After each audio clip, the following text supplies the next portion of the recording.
Mes del orgullo, pero más allá de las fechas, más allá de las protestas y más allá de las manifestaciones, hay muchos cambios que se requieren.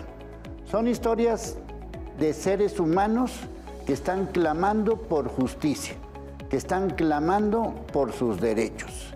Así que si seguimos haciendo lo mismo, vamos a tener los mismos resultados.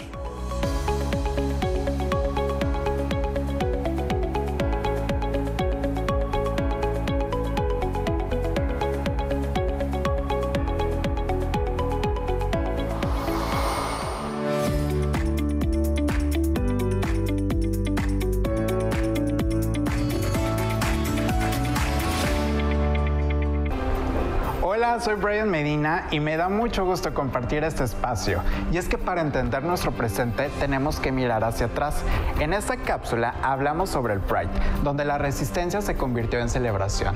En 1969, el Stonewall Inn, un bar en Nueva York, era uno de los pocos espacios seguros para las personas LGBTIQ+, pero las redadas policiales eran constantes, hasta que una noche la comunidad dijo basta.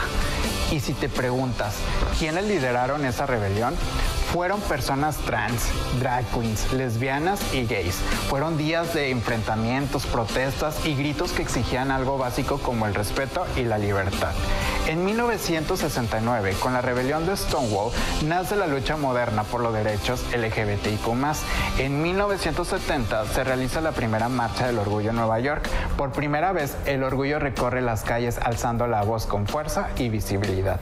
En las décadas siguientes, el movimiento Pride se expande a ciudades de todo el mundo.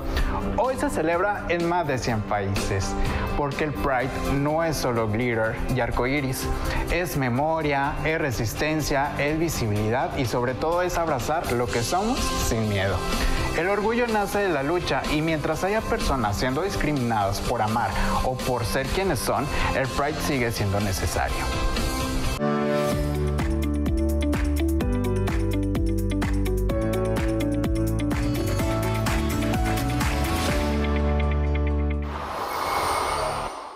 Nuestros invitados saben y viven lo que dicen y hacen. A ver, Jaime, ¿cuántos años llevas ya como activista? Como activista ya tengo 43 años. Desde 1983 ando en esto del activismo, tanto en el Estado como a nivel nacional. Bueno, a ver, de ese 83 al 2025... Pues hemos ganado mucho. ¿Sí? La gente ha decidido ser visible y afrontar las consecuencias, aunque sigamos viviendo sin derechos plenos ni garantías plenas de libertades, pues. Ese es el gran problema. Actualmente todavía seguimos exigiendo lo que hace 43 años se exigía, ¿no? Los bandos de policía de buen gobierno no se han modificado desde 1860. ¿A qué te refieres con eso? Los bandos de policía de buen gobierno son los que rigen a los municipios. Y en ellos vienen artículos que definen el actuar de la sociedad. Y sancionan. Y entonces, en la mayoría... ¿Te portas bien o te portas mal? Si te portas bien o mal, de acuerdo al reglamento, ¿verdad? Entonces, en la mayoría, 123 municipios en Jalisco, todavía sancionan lo que son atentar contra la moral, las buenas costumbres y la decencia pública, pero no nomás para el actuar de las personas, sino también, por ejemplo, para las publicaciones. Entonces, todavía sigue eso desde 1860 y hay municipios en el estado que todavía sancionan las prácticas homosexuales, lamentablemente. La semana pasada vimos, por ejemplo, unas chicas en Tlaquepaque, donde pretendían registrar a sus hijos nacidos dentro del matrimonio como sus hijos de familia y no se los permiten porque la ley no ha sido modificada. Aunque la ley no prohíbe expresamente que dos lesbianas o dos gays no puedan registrar sus hijos, los del registro civil no lo hacen y complican las cosas. Si las personas casadas tienen recursos económicos, pues puedes meter un amparo y esperarse a que las circunstancias se den de manera diferente.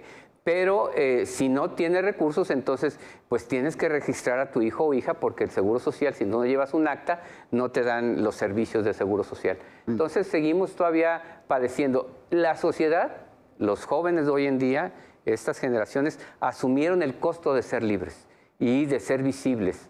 Las exigencias que teníamos anteriormente era el alto a las racias. Todavía sigue habiendo extorsiones por parte de las autoridades por este asunto de los bandos de policía en gobierno, pero la gente vive con más libertades, ¿no? Hoy, lamentablemente, tenemos otras cosas que padecer, por ejemplo, esta doble cara del Estado, ¿verdad?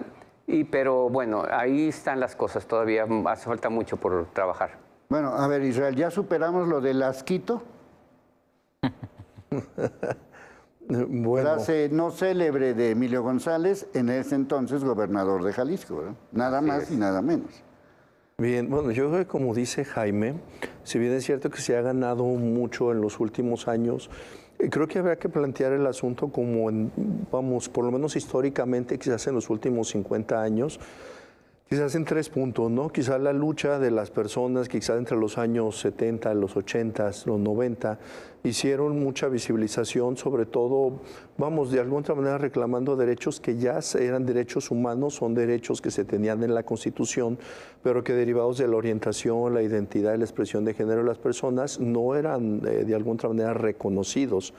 Y mucho de esto, de lo que se fomenta o se tiene por lo menos hasta hace quizás 1 o 2 años, está sustentado también en la lucha de estas personas. Si bien es cierto, actualmente existen mayores libertades respecto a la visibilización o por lo menos la expresión de la orientación o la identidad, también se tienen otros elementos que sí van acompañados de los cambios políticos y de los cambios sociales que ha habido en los últimos años. Y me refiero específicamente, quizás en los últimos meses o los últimos años, respecto al cómo se está utilizando la identidad de las personas, la orientación de las personas. Porque si bien es cierto que se dio mucho más visibilización, también es cierto que muchas marcas, también es cierto que muchas compañías empezaron a utilizar este rainbow washing, es decir, pintar esto de la diversidad sexual, a atraer a muchas personas a través del queerbaiting o a través de algunas estrategias en donde se empatizaba con las personas de la diversidad, pero existía ese doble discurso. Sigue existiendo ese doble discurso.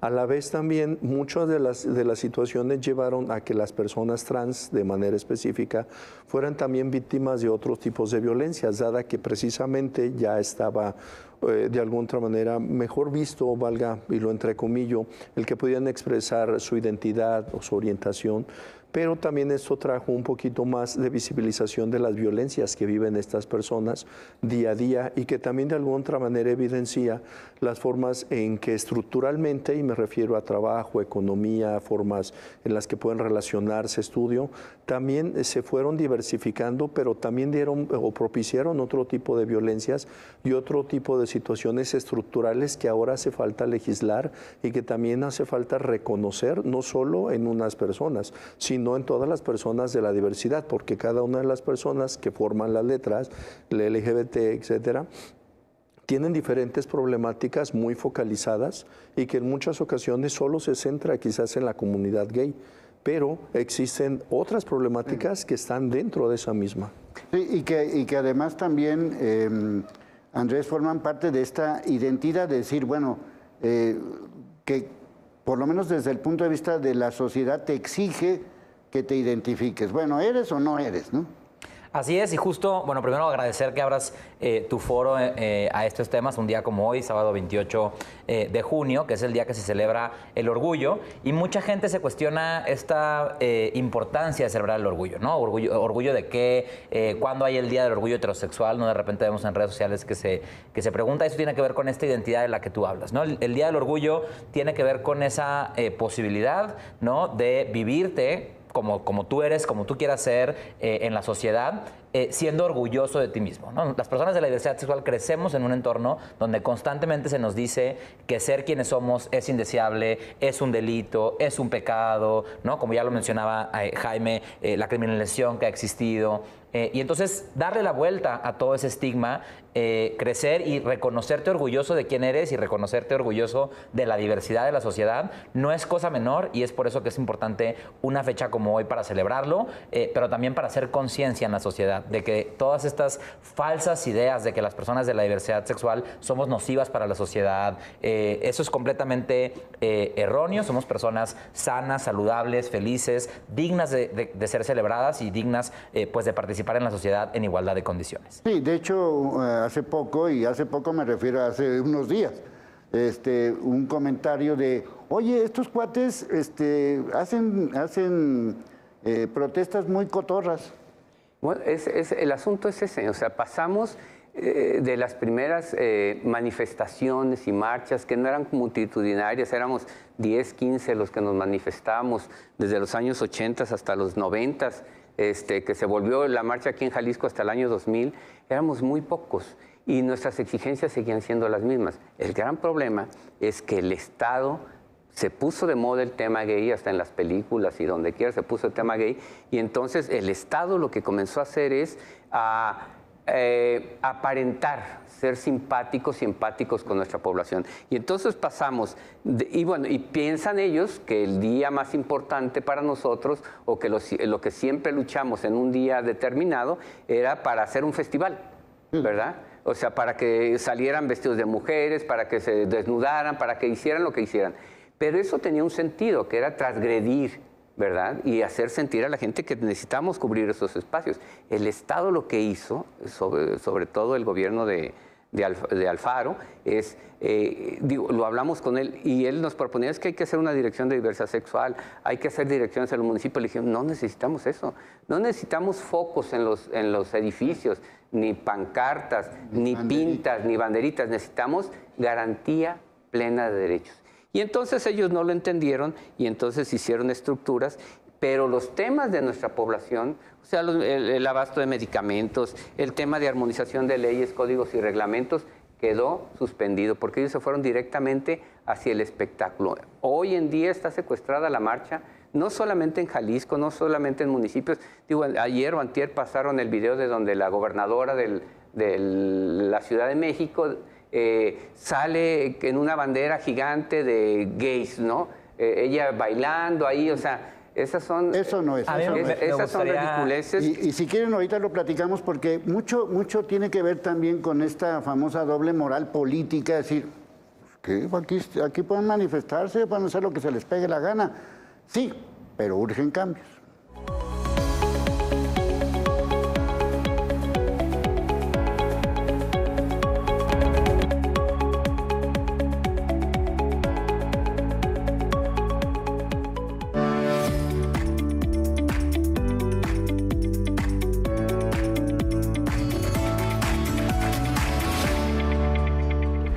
Hola, soy Brian Medina y en esta cápsula te enseño a un pequeño grupo de personas que abrieron camino. Antes de que pudiéramos hablar con libertad, antes de que las banderas estuvieran en las calles, hubo voces que alzaron la suya en medio del silencio. Personas que con arte, lucha, inteligencia y valentía abrieron camino para todos nosotros. Por ejemplo, Nancy Cárdenas, la primera figura pública en México que se declaró abiertamente homosexual, activista, poeta y directora de teatro. Nancy usó su arte y su voz para poner el tema de la agenda pública, cuando nadie más se atrevía. Alejandra Bogue rompió la televisión mexicana, fue la primera mujer trans en protagonizar programas nacionales, actriz, conductora y comediante. Y sobre todo es una referente para miles de personas trans que nunca se vieron reflejadas en pantalla. El escritor y cronista Carlos Monsiváis narró la historia de un país, pero también visibilizó con firmeza la lucha de la comunidad LGBTIQ+, un defensor inalcanzable de todos los derechos civiles y de la libertad de ser.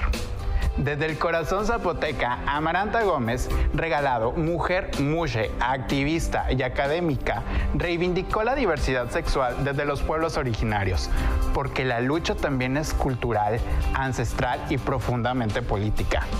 Y en el mundo digital y científico, Ofelia Pastrana ha sido una de las voces más visibles, mujer trans, divulgadora, tecnóloga y un referente indispensable cuando hablamos de inclusión y futuro.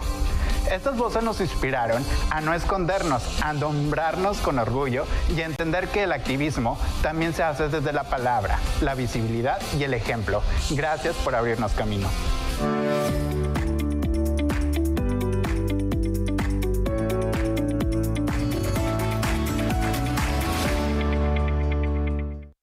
Bueno, a ver, Andrés, ibas a comentar algo.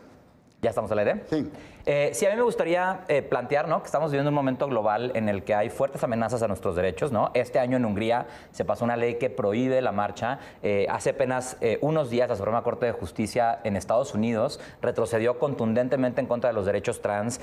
Hace un año Uganda aprobó la pena de muerte a la homosexualidad. Eso lo estamos viendo en algunos países del mundo, no lejanos, como Estados Unidos, y me parece un poco irresponsable no reconocer aquellos casos aislados en los que el gobierno ha avanzado, ¿no? Definitivamente hoy tenemos un gobernador que, así como hace 15 años Emilio González Márquez dijo que le daba asquito, hoy el gobernador Pablo Lemus dijo que los niños trans no deberían de poder vivir su identidad hasta que puedan fumar o tomar, ¿no? Comparando dos cosas que no tienen nada que ver. Sin embargo, en la administración anterior, yo fui director de diversidad sexual, me siento aludido por los comentarios del compañero, se lograron cambios contundentes como, por ejemplo, la prohibición de las terapias de conversión, una demanda que era una demanda desde la primera marcha, ¿no? En la primera marcha que hubo en Guadalajara en el 82, vemos que las pancartas dicen homosexuales y lesbianas, ni enfermos ni criminales, y tardamos 40 años. Y que fue promovida por el secretario de gobierno de Jalisco, ¿no? Sí, la Dirección de Diversidad Sexual pertenecía a la Secretaría General de Gobierno.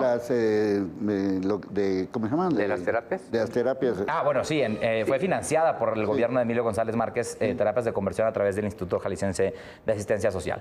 Hoy Jalisco tiene un marco normativo en papel más robusto que el que nunca hemos tenido, y creo que lo que es muy importante hoy es exigir que ese marco normativo se cumpla. Desde 2015 tenemos una ley contra la discriminación, desde 2020 tenemos la garantía del derecho a la identidad para infancias y adolescencias trans, desde 2022 tenemos matrimonio igualitario y la prohibición de las terapias de conversión, y por ejemplo vemos que en esta legislatura hay diputadas aliadas. El día de ayer esta semana la diputada Itzul presentó una nueva iniciativa para una ley integral de diversidad sexual que habrá que participar en las mesas de discusión, porque sí necesitamos seguir garantizando que el Estado avance en materia de derechos humanos, ¿no? Y que no estemos sujetos a los retrocesos que estamos viendo en otras regiones, como lo puede ser Estados Unidos, Argentina u otros países del mundo.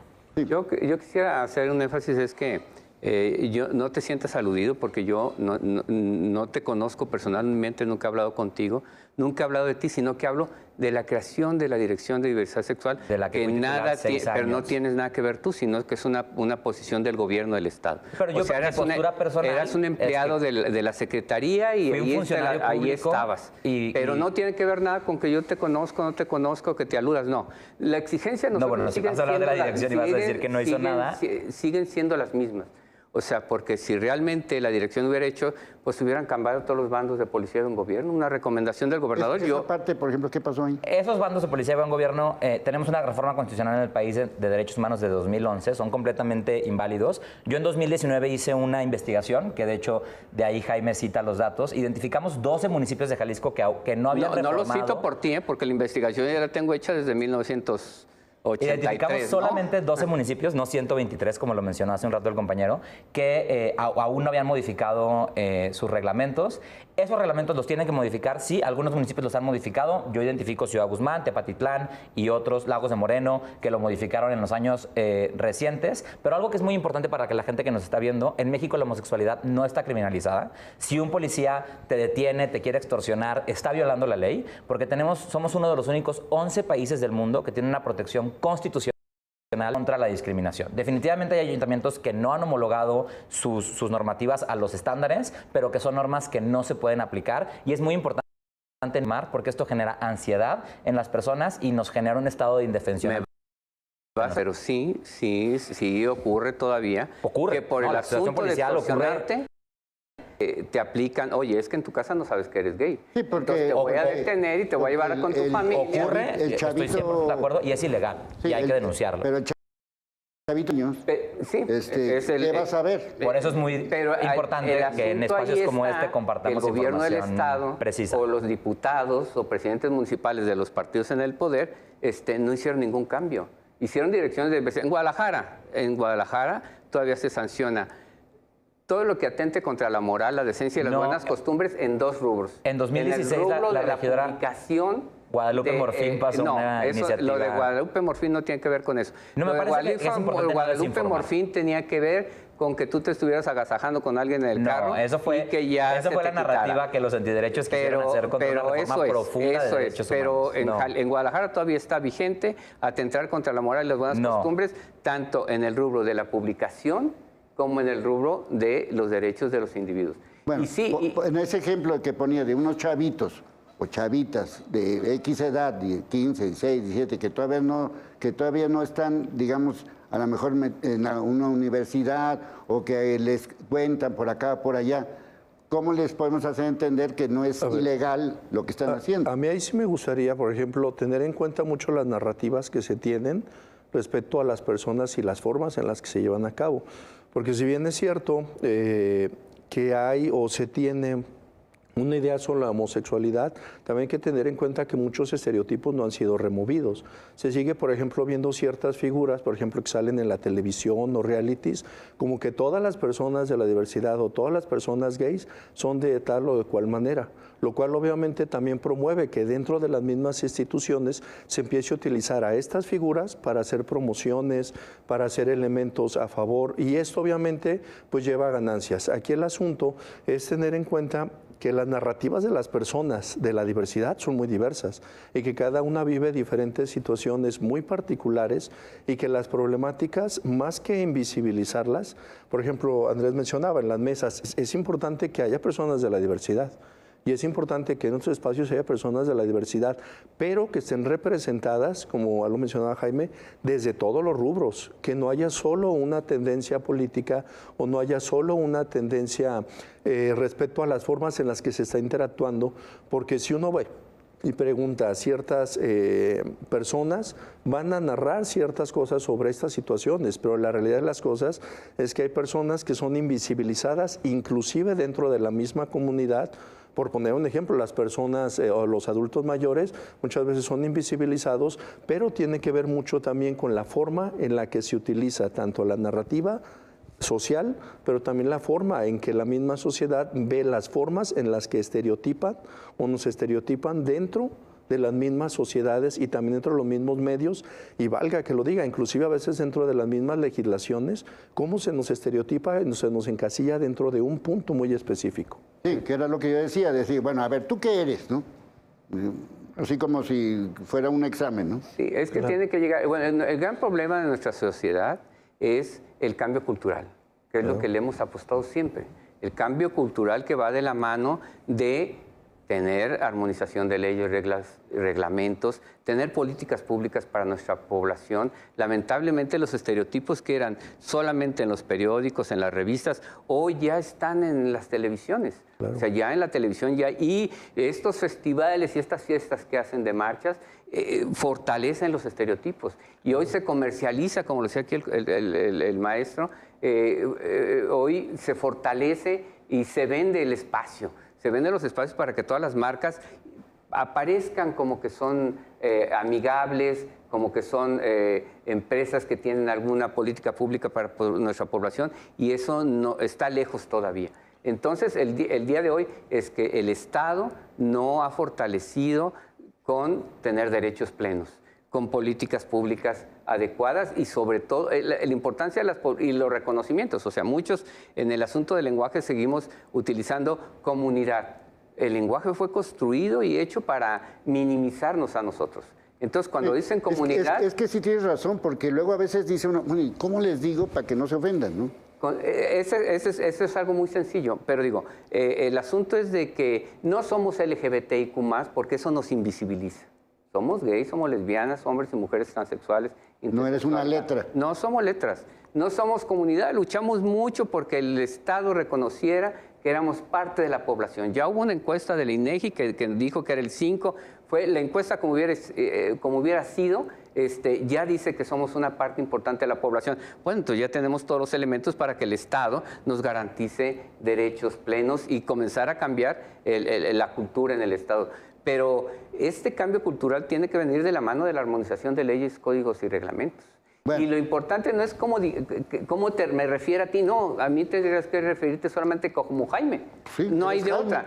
Pero mientras que no hay derechos, ¿qué estamos haciendo? Bueno, es que por eso es importante los cambios, porque uno dice, no, yo por mí que hagan lo que quieran, yo por mí, yo los respeto. ¿Sí? ¿En serio? Por eso urgen cambios.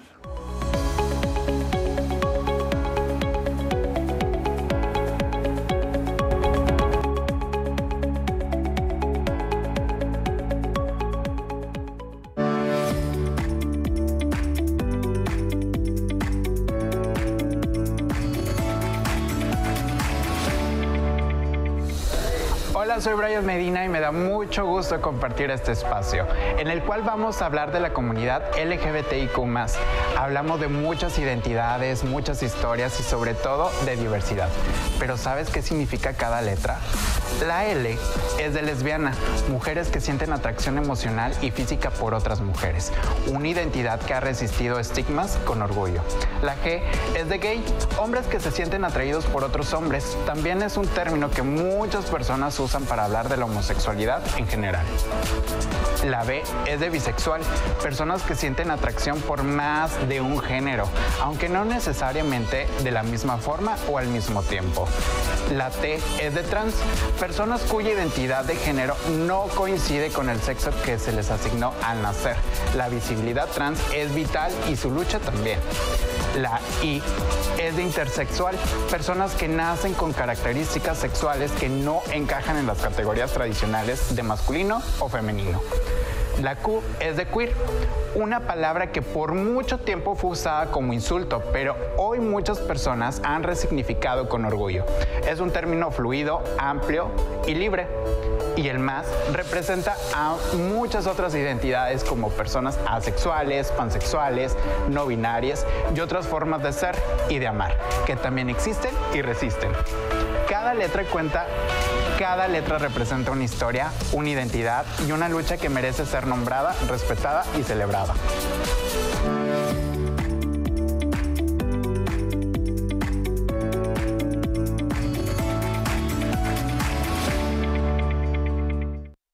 Bueno, esta es parte de la narrativa de que dice LGBT no sé qué, que no sé cuánto, bajo qué condiciones. O sea, esa narrativa, Andrés, Israel.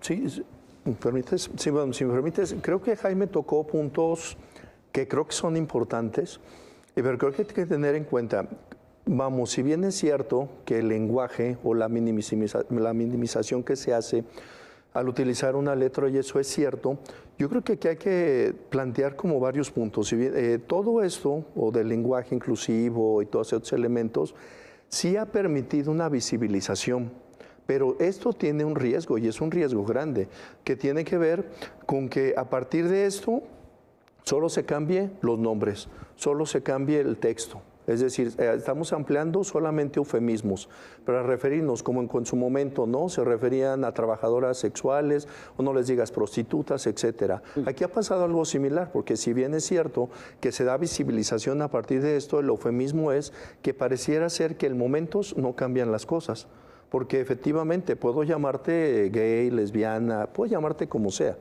Pero aquí el asunto no tiene que ver el cómo te nombre, tiene que ver con los derechos y las garantías que las personas tenemos ya solo por el hecho de ser personas y que muchas veces transgreden sobre todo nuestros derechos humanos, porque el derecho a la salud, el derecho a una vivienda digna, el derecho simplemente al desarrollo de la libre personalidad, no es un derecho que esté solamente en la legislación mexicana, es un derecho que está en la legislación internacional y que esto, por ejemplo, se puede ver, por ejemplo, ahora en Estados Unidos con la prohibición o estas leyes o estas legislaciones que van en contra de las personas trans.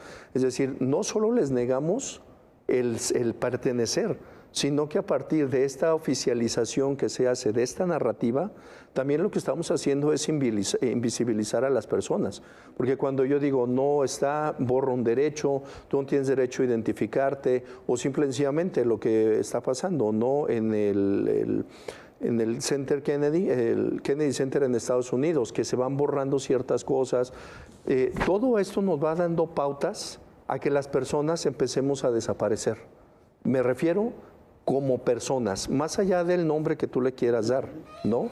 Y eso también es grave, porque entonces cuando yo desaparezco a las personas, también desaparezco sus derechos, desaparezco su capacidad de salud, no existes para estar allí. Sí, yo creo que la visibilidad es muy importante, decimos muchas veces que la visibilidad salva vidas y lo podemos ver en números, ¿no? En esta encuesta que publicó el INEGI en 2021, vemos que de los 5 millones de personas que se autoidentifican como LGBT en México, según esta encuesta, el 33% 33% tiene entre 15 y 19 años. Es decir, el sector de población en el que en un volumen más alto se identifica como personas LGBT son los jóvenes, y es en gran parte por la visibilidad, por las narrativas, por nombrarnos, por ponernos en el espacio público que hicieron generaciones anteriores, para que hoy las generaciones más jóvenes tengamos esa posibilidad de autoidentificarnos desde más temprana edad. Hoy ese 33% significa el 15% del total de personas que tienen entre 15 y 19 años en México.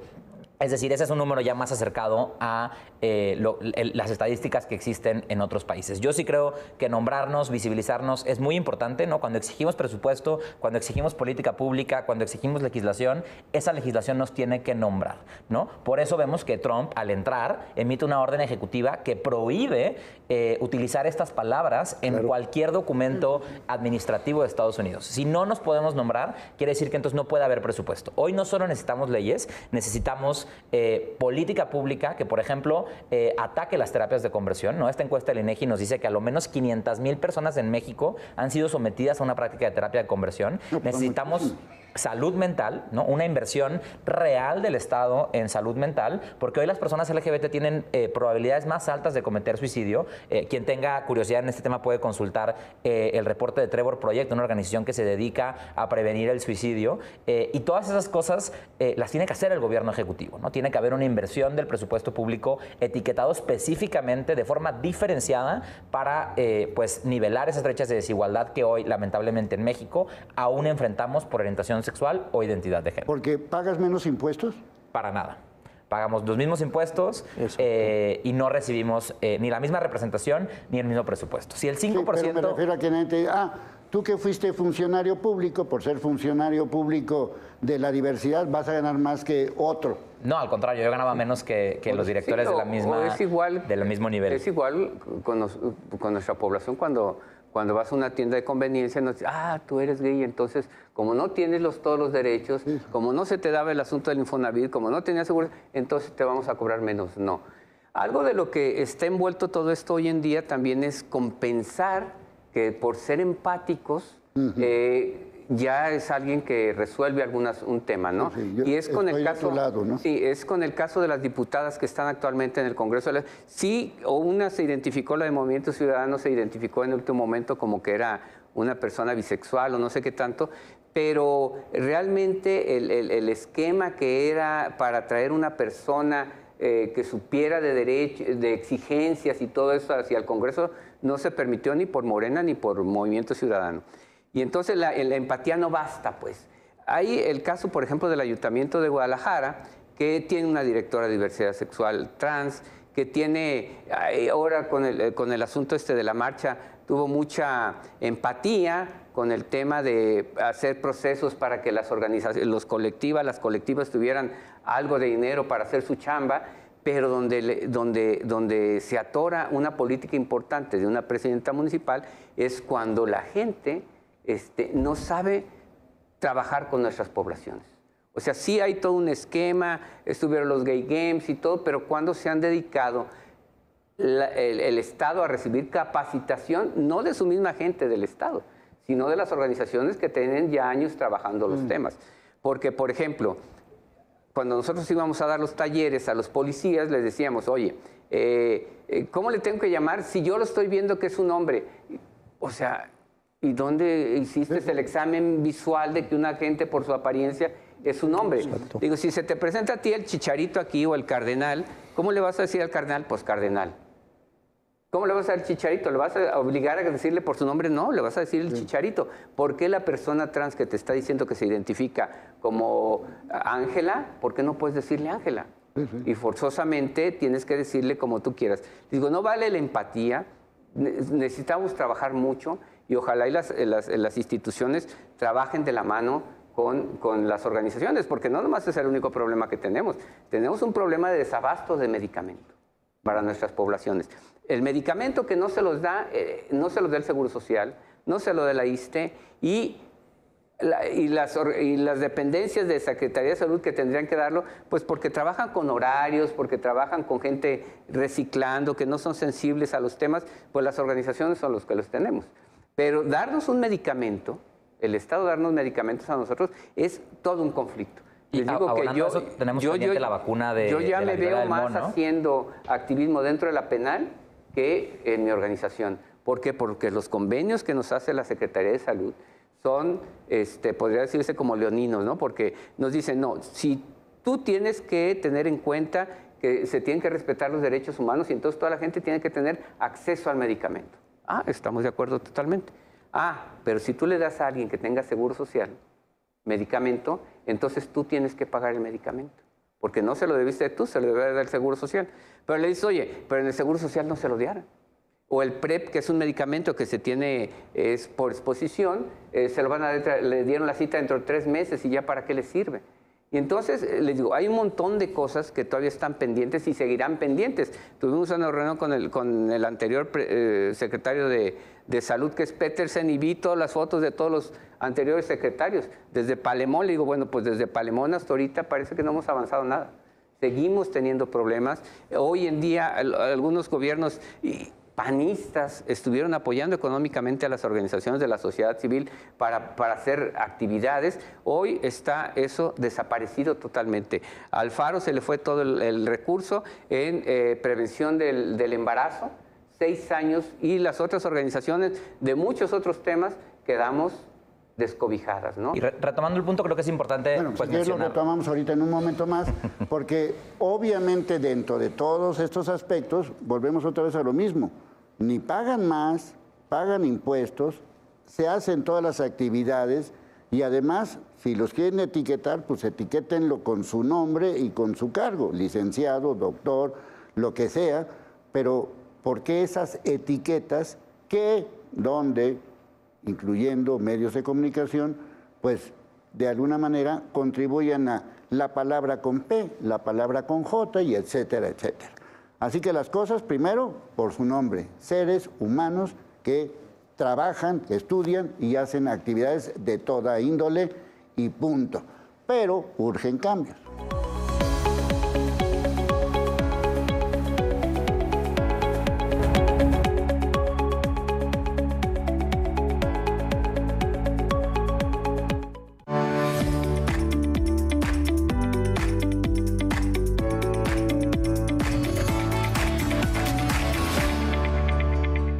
Ser un buen aliado no es solo decirte apoyo, es estar, actuar y aprender, incluso cuando nadie te está viendo.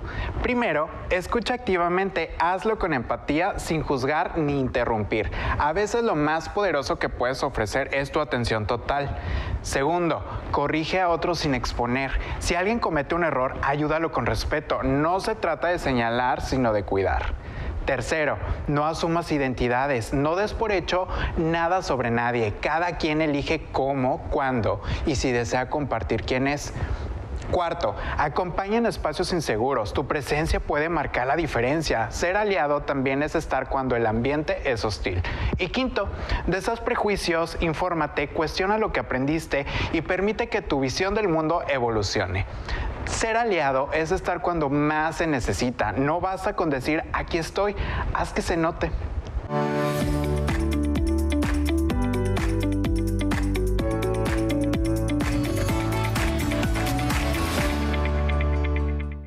Bueno, a ver, Andrés.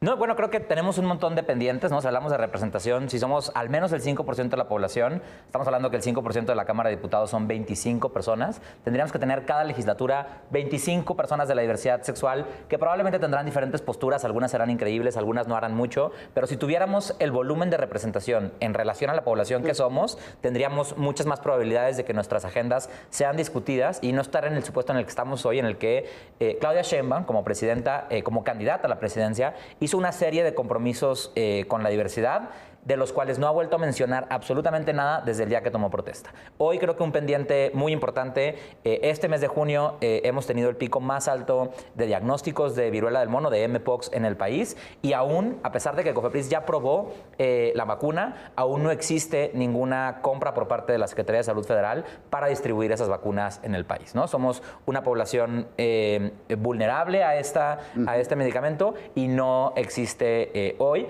y tiene que ver mucho con que en los espacios donde se toman las decisiones no hay personas que aboguen por estos temas desde la experiencia personal, desde que les atraviese en lo personal. Y creo que, bueno, como sociedad tendríamos que ser aliadas de estas causas que buscan la igualdad, porque si somos una sociedad que permite la igualdad para unos pero no para otros, quiere decir que somos una sociedad que permite que en cualquier momento tú seas el siguiente sujeto al que le quiten sus derechos, ¿no? Tenemos que abogar por todos los derechos para todas las personas, y ahí es muy importante pues que un día como hoy ustedes se sumen a ser aliadas de este tema, escuchando este programa, leyendo un poco más, compartiendo algún contenido afirmativo en sus redes sociales.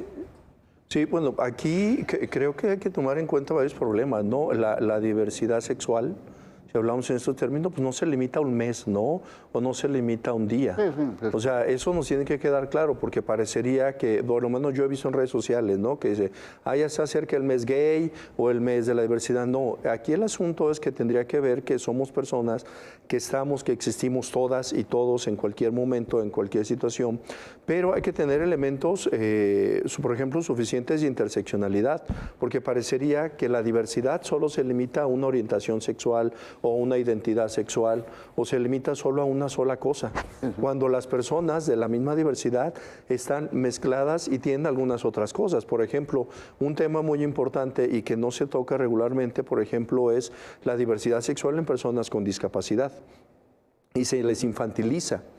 Y son temas que desde la legislación se tiene obviamente en deuda, y también, por ejemplo, las personas, lo mencionaba yo hace rato, ¿no? Las personas de la tercera edad o los adultos mayores, también parecería que cuando llegan a cierta edad, entonces ya no tienen derechos, o la misma comunidad se les puede expulsar, no en todos los casos, pero sí son personas que son segregadas, inclusive laboralmente. Por ejemplo, nosotros, dentro del trabajo que hacemos en la universidad, claro, que de hecho la familia, por lo menos también de acuerdo a datos estadísticos y datos mismos, las mismas asociaciones dan en cuenta que, por ejemplo, durante la pandemia las personas de la diversidad sufrieron muchísimo más abuso, muchísima más violencia por parte de las familias. De hecho, el índice de personas que fueron sometidos a las mal llamadas terapias de conversión fue por parte de las familias, y por lo menos aquí en Jalisco y en la zona centro-occidente empezaron a proliferar también muchas organizaciones religiosas dentro de templos de cualquier religión, donde se les empezó, aparte de la familia, que llevaran a esta familia. Entonces, aquí hay un problema grande, porque si nosotros revisamos todo esto, Andrés lo mencionaba, también tiene que ver con un problema grande de salud mental. Las personas de la diversidad tienen un grave problema, y no, ojo, no está casada la diversidad sexual con la enfermedad mental, pero sí derivada de las mismas condiciones sociales, estructurales y culturales. Sí, la misma presión. Sí, exactamente. Ya simplemente el hecho de una persona, por lo menos en el trabajo que nosotros hacemos, que no puede decir abiertamente, tengo esta orientación sexual, a los 16, 17, 18 años, tiene muchísima más tendencia al suicidio que los demás. Por ejemplo, las personas trans, si uno ve el índice de vida, o por lo menos el promedio de vida, por lo menos de acuerdo a estudios nacionales e internacionales, no asciende a los 35, 38 años. Y eso también incluye que muchas de estas personas tienen que hacer trabajos sexuales porque no son contratadas bajo ese reconocimiento de su identidad, como lo decía Jaime. O sea, el hecho de nombrar, ¿por qué te cuesta tanto trabajo decir? ¿O por qué te cuesta tanto trabajo reconocer? Muchas de estas personas tampoco tienen acceso a salud, porque si tú viene en tu credencial de lector, viene la imagen o la foto, cuando de alguna manera te identificas como hombre y vas y pides un servicio, no te lo brindan o no les ofrecen el derecho. Y entonces aquí el asunto se vuelve cada vez más grave, porque no solo se teoría desde el punto de vista de la sociedad, también desde el punto de vista estructural, cada vez vamos replegando más a las personas, y precisamente este cambio en la narrativa que se tiene, por lo menos desde, por ejemplo, Estados Unidos, ¿no?, que está cambiando todo esto, trae problemas muy graves, porque, por ejemplo, si tú ves las redes sociales, hasta hace un año, si tú atacabas a una persona trans, se te echaban encima porque atacabas a una persona trans, pero de un par de meses para acá, todo el mundo empieza a decir que bueno, porque efectivamente son hombres. Entonces es donde empiezas a ver un cambio cultural, y entonces empiezas a ver que esto que se ha ganado durante muchos años, porque yo creo que sí se tiene una deuda muy grande, las generaciones más jóvenes de la diversidad, se tiene una deuda muy grande con todos aquellos luchadores sociales de generaciones anteriores, empieza a ver que estos derechos y estas narrativas se empiezan a replegar, lo cual nos pone en riesgo grande, porque al salir aquí te pueden gritar, pero eso sería lo menor. A partir de esa narrativa te pueden inclusive asesinar. Y eso es grave. Ya pasaba. Sí, y que además es una bandera política, ¿no? Claro. Yo, cuando sea presidente, voy a quitar no sé qué y no sé qué. Desde 1831 en México no está prohibida la homosexualidad. Pero lo que nos falta es investigar, encontrarnos con la historia. 1831 no está prohibida la homosexualidad y se entiende... ¿En una ley? Sí, en la Constitución Política de los Estados Unidos Mexicanos, los primeros abogados, la Suprema Corte y todos investigaron cuántos sodomitas estaban en la cárcel y desde entonces la homosexualidad no se menciona, pues no era la homosexualidad, sino que era la sodomía. Desde 1831 se sabe que estuvimos los gays, lesbianas en la independencia de México, en la reforma de nuestro país, en la Revolución Mexicana, en la posrevolución. Pero los derechos y reconocimientos los hemos obtenido en los últimos años y solamente en 3 rubros. El primero y más importante es el reconocimiento a construir una familia, que el Estado nos diera el mismo estatus que todos los heterosexuales y que podíamos construir una familia. Una cosa es que te quieras casar o no te quieras casar, pero tienes el derecho a casarte y a construir una familia, que es lo que el Estado garantiza. El segundo triunfo fue la encuesta del INEGI, este estudio que se hizo como si hubiera hecho, pero fue importante. Y el tercero y más importante, en 2024, el presidente de la República decreta investigar los asesinatos cometidos en la Guerra Sucia desde 1965 a 1990. Y entonces los investigadores y los doctores que se reunieron para esto no tenían contemplado el tema de los gays, lesbianas y personas trans. Entonces nos dimos a la tarea de ir con ellos y decirles, oigan, necesitamos que se investiguen los asesinatos que hubo de nuestras poblaciones en esos años. Claro. ¿Por qué? Porque el Estado no los tiene reconocidos, pero ¿saben ustedes por qué no los tiene reconocidos o no los tienen ustedes en la mente? Porque los hijos de guerrilleros, de luchadores territoriales, de derechos humanos, están orgullosos de sus hermanos, de sus hijos, de sus padres que lucharon en estas propuestas sociales diferentes. Pero de los homosexuales no. Los papás no se sienten orgullosos y nunca quisieron saber nada. Entonces les propusimos investigar. El museo que tenemos aquí en Guadalajara dio muchos elementos, el acervo dio muchos elementos para que se dieran cuenta que había habido miles de asesinatos en contra de la población, pero el decreto se terminó en septiembre del año pasado. Y ya no se hizo, no solamente en favor de nuestra población, en favor de las otras, pero el Estado reconoció, o sea, el informe que le presentaron a López Obrador y que él dio fe de que era verídico, es el reconocimiento que hubo poblaciones, gente de nuestra población que fueron quitados de la vida y que fueron etiquetados para un fin determinado. Y además de eso creo que es importante sumar también que uno de los grandes avances de nuestros tiempos es el reconocimiento del derecho a la identidad de las personas trans, ¿no? Claro. O sea, creo que estos 3 avances que cita Jaime son increíbles, pero hoy una de las agendas más disputadas es el derecho a la identidad de las personas trans. Desafortunadamente no hay una persona trans en la mesa para que lo hable de primera persona, pero no podemos invisibilizar que desde 2015 a la fecha hemos avanzado a un ritmo más rápido en el derecho a la identidad que lo que se avanzó en el derecho al matrimonio. Hoy son más de 21 estados de la República que garantizan este derecho, 6 lo hacen para infancias y adolescencias y en gran parte por intervención de la Suprema Corte de Justicia. Si bien es cierto que las poblaciones trans son muy importantes, pero si lo consideramos en términos de población, la mayoría del 100% de los gays, lesbianas y personas trans, la mayoría somos gays, la mayoría son lesbianas. Si caemos en el juego de mayorías, minorías, no tenemos garantizado estamos viendo el juego a quien dice que por ser una minoría no merecemos derechos. Bueno, lo que sí sabemos es que urgen cambios de todo tipo. Yo nada más como una anécdota, en 1997, en un programa de televisión, hablé de este tema. Y prácticamente, pues, aunque sí ha habido avances, urgen más cambios de todos, como sociedad y como gobiernos. A nuestros invitados especialistas, muchas gracias, al equipo de producción, al equipo de información. Soy Leonardo Schwebel, cambio y fuera.